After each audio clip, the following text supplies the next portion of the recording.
एक छोटे से गांव में एक गरीब बच्चा रहता था, जिसके पास ना ढंग के कपड़े थे ना जूते, लेकिन उसके पास एक चीज जरूर थी, एक बड़ा ख्वाब।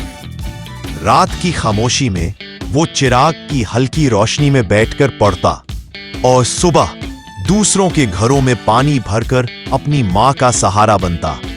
लोग उसका मजाक उड़ाते, उसे कमजोर समझते, मगर वो दिल में एक ही बात कहता, मैं कर सकता हूं। वक्त गुजरा और उसने मोबाइल ठीक करने का छोटा सा काम शुरू किया। आहिस्ता आहिस्ता उसकी मेहनत रंग लाई और वही छोटा सा काम एक छोटी दुकान में बदल गया। लेकिन अली का ख्वाब सिर्फ दुकान तक नहीं था, वो अपनी खुद की कंपनी बनाना चाहता था।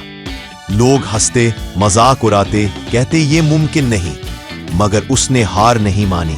दिन रात मेहनत की, ऑनलाइन सीखा और हर नाकामी को एक सबक बना लिया।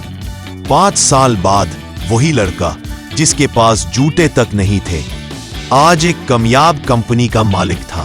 लोग यूं करोड़पति कहते हैं, मगर वो कहता है कामयाबी की असली कीमत मेहनत है, दौलत नहीं। आखिर में अली ने सिर्फ एक जुमला कहा, ख्वाब हमेशा बरी रखो, मेहनत हमेशा सच्ची करो और हार कभी मत मानो, क्योंकि हालात कभी इंसान को नहीं हराते।